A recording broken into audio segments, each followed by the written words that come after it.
For any project you can think of, there are three choices as far as the development approach is concerned. They are waterfall, agile, and hybrid approach. In this video, our aim is to explain how to choose the suitable one and give you detailed information related to them. This performance domain entails establishing the development approach, delivery cadence, and project life cycle needed to optimize project outcomes. As a summary information, let's define the development approach and lifecycle performance domain and its desired outcomes. The development approach and lifecycle performance domain addresses activities and functions associated with the development approach, cadence, and lifecycle phases of the project. Effective execution of this performance domain results in the following desired outcomes. Development approaches that are consistent with project deliverables. A project life cycle consisting of phases that connect the delivery of business and stakeholder value from the beginning to the end of the project.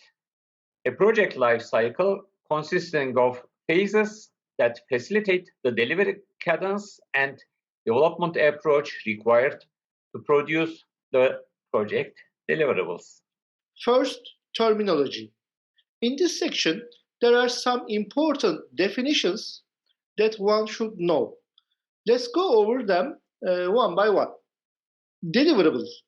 Any unique and verifiable product, result, or capability to perform a service that is required to be produced to complete a process, phase, or project.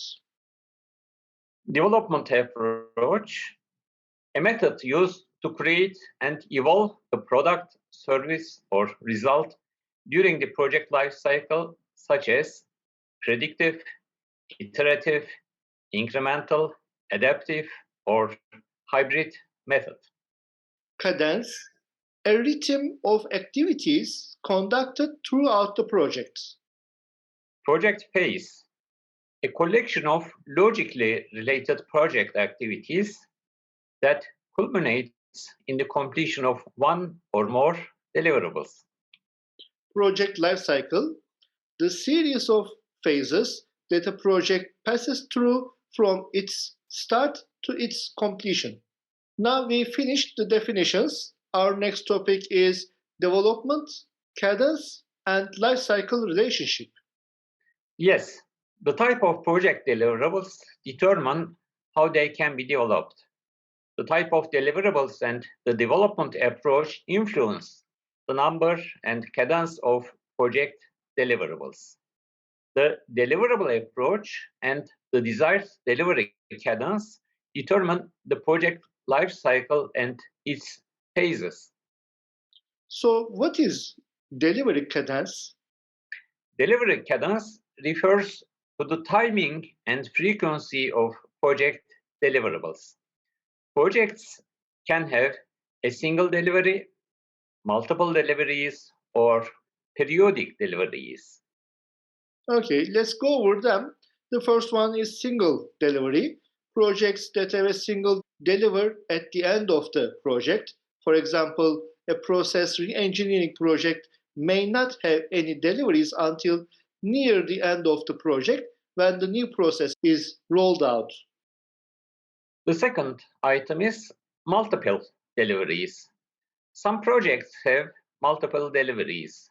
A project may have multiple components that are delivered at different times throughout the project. A project to develop a new drug may have multiple deliveries, such as preclinical submissions, phase 1 trial results, phase 2 trial results, phase 3 trial results, registration, and then launch.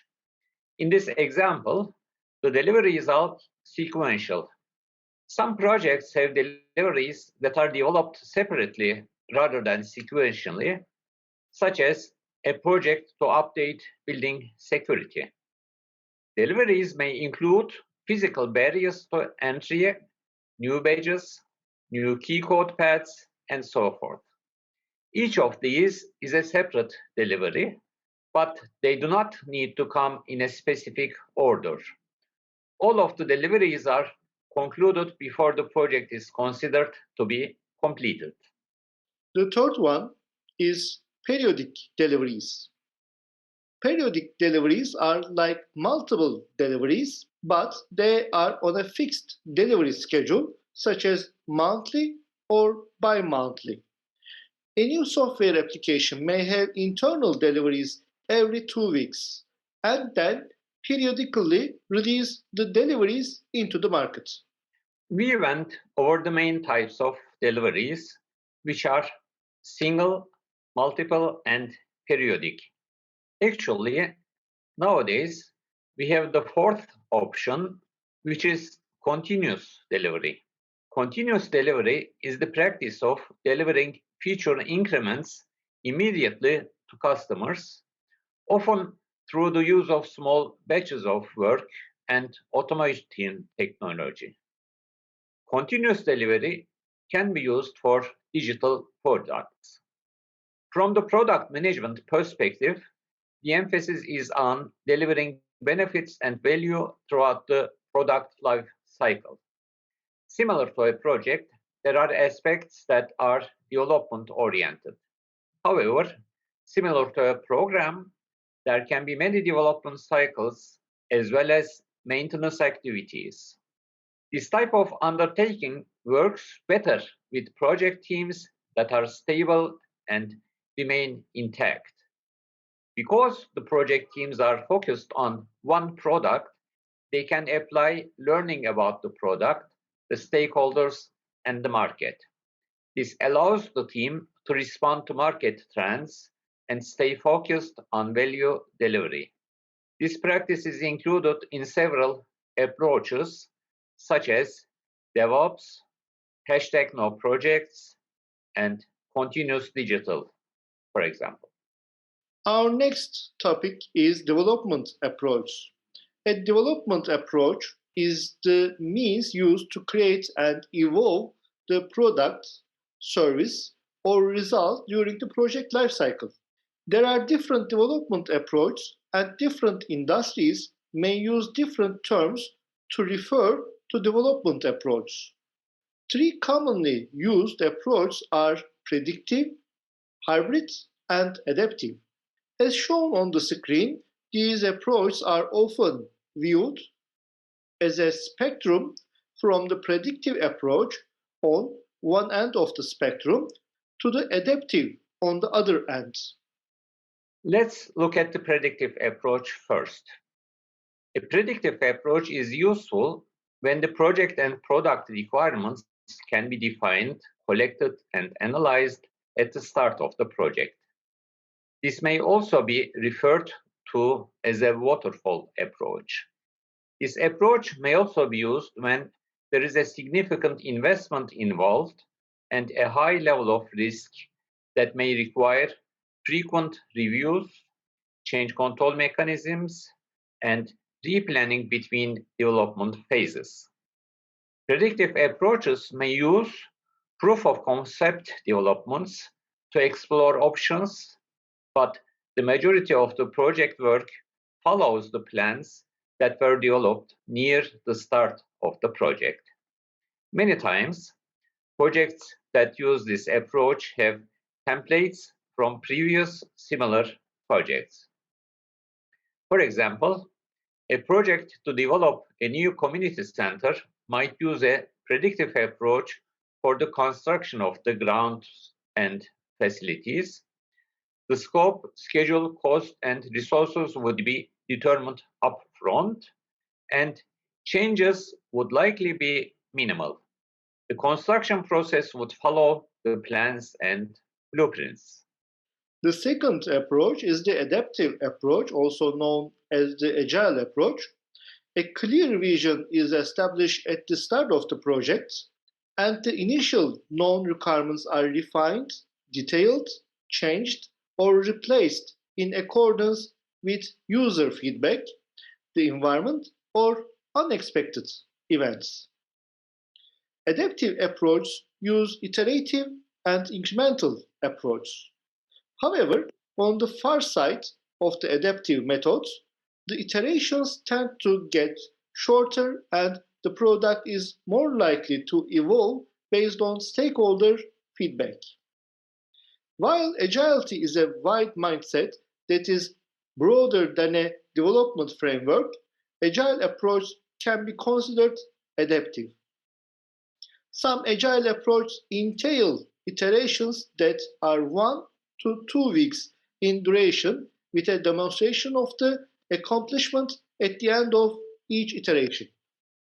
The project team is very engaged with the planning for each iteration. The project team will determine the scope they can achieve based on a prioritized backlog, estimate the work involved, and work collaboratively throughout the iteration to develop the scope. The third approach is the hybrid approach. A hybrid development approach is a combination of adaptive and predictive approaches. This means that some elements from a predictive approach are useful and some from an adaptive approach are used. Hybrid is also useful when deliverables can be modularized or when there are deliverables that can be developed by different project teams. Let's see all these approaches on a table. In this table, we see the methodologies. The first methodology is agile, best suited when changes are relatively easy and waste is not costly. Complex environment where end product is not fully known and user feedback is very valuable. Example is software projects or projects based on intellectual property and research. The next methodology is predictive or plant-driven, best suited when chains are expensive due to scrap and waste. Predictability and coordinated timing is important. Example, construction projects or projects that have many physical assets or have similar projects that have been completed in the past. The last methodology is hybrid, best suited when there are some cost to change and stakeholders are interested in another method but not comfortable to fully adopt one method. Examples, projects with a mix of resources and experience levels or projects seeking or willing to learn new methods or techniques. Agile approaches has two properties. These are iterative and incremental, as shown on the following table. If the methodology is iterative, it is best suited when dynamic requirements and activities are repeated until they are deemed correct. An example is projects where learning and correction is expected to eventually get to the ideal solution. The next methodology is incremental. This is best suited when dynamic requirements as well as frequent small deliveries and speed to deliver small increments is a major goal. An example is projects where customers or business is wanting or expecting to see outputs or partial outputs early and often. In order to be able to use agile approach, we must be able to deliver incrementally. Such an obligation does not exist for the waterfall approach. Let's suppose that incremental delivery is possible. Let's make that assumption first. Now, we want to explain the factors that influence the selection of a development approach. What are some of the important factors to consider, Mr. Izgi? Mr. Taker, deliverables where the scope and requirements are well understood, that the project team has worked with before, and that allow for planning upfront are well suited to a predictive approach. Deliverables that have a high degree of innovation or where the project team does not have experience are better suited to a more adaptive approach. In addition, related to the requirements certainty and the scope stability, if the nature of the deliverables makes it difficult to manage and incorporate changes, then a predictive approach is best. Deliverables that can adapt easily to change can use an approach that is more adaptive. Can you explain how the safety and environment risks are related to the decision? Projects that have rigorous safety requirements often use a predictive approach, as there is a need for significant upfront planning to ensure that all the safety requirements are identified, planned for, created, integrated, and tested. Environments that have significant regulatory oversight may need to use a predictive approach due to the required process, documentation, and demonstration needs.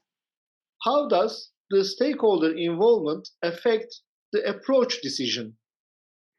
Projects that use adaptive methods require significant stakeholder involvement throughout the process. Certain stakeholders, such as the product owner, play a substantial role in establishing and prioritizing work. Okay, how is the relationship with schedule constraints of a project? If there is a need to deliver something early, even if it is not a finished product, an iterative or adaptive approach is beneficial. Okay, let's talk about the funding of the project. Projects that work in an environment of funding uncertainty can benefit from an adaptive or iterative approach. A minimum viable product can be released with less investment than an elaborate product. This allows for market testing or market capture with minimum investment. Further investments can be made based on the market response to the product or service. The other factor is organizational structure.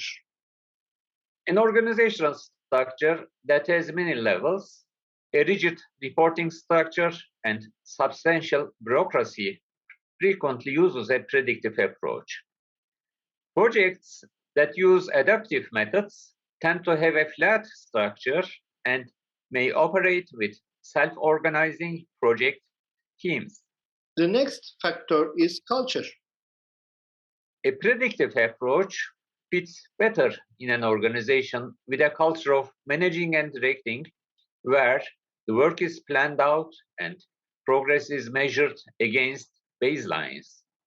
Adaptive approaches fit better with an organization that emphasizes project team self-management. Okay, Mr. Rizvi, what can you say about organizational capability? Transitioning from predictive development approaches to adaptive approaches and then to using agile methods is more than just stating that the organization will now be agile. It entails shifting the mindset starting at the executive level throughout the organization. Organizational policies, ways of working, reporting structure, and attitude should all be aligned in order to employ adaptive methods successfully. From a different point of view, we explained this topic in another video, which shows the radar chart. You can see the video link on the upper right side of the screen now. The type and number of project phases in a project lifecycle depend upon many variables. Chief among them, the delivery cadence and the development approach, as described previously. What are some examples? The examples of phases in a life cycle include feasibility, design, build, test, deploy, and close. Project phases often have a phase gate review, also known as stage gate, to check that the desired outcomes or exit criteria for the phase have been achieved before proceeding to the next phase. Exit criteria may tie to acceptance criteria for the deliverables, contractual obligations, meeting specific performance targets, or other tangible measures. As shown on the screen, we see a life cycle where one phase finishes before the next one begins. This type of life cycle would fit well with a predictive development approach, since each phase is only performed once, and each phase focuses on a particular type of work. However, there are situations such as adding scope, a change in requirements, or a change in the market that cause phases to be repeated. Now, in this screen, we see a life cycle with an incremental development approach. There are 3 iterations of plan, design, and build shown in this example. Each subsequent build would add functionality to the initial build. And in our last figure shows a life cycle using an adaptive development approach. At the end of each iteration, sometimes known as a sprint, the customer reviews a functional deliverable. At the review, the key stakeholders provide feedback, and the project team updates the project backlog of features and functions to prioritize for the next iteration. And last, I want to add some information about adaptive schedule management.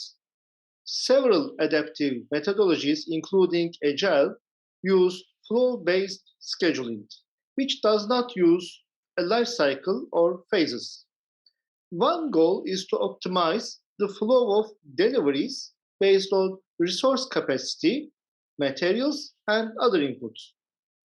Another goal is to minimize time and resource waste and optimize the efficiency of processes and the throughput of deliverables.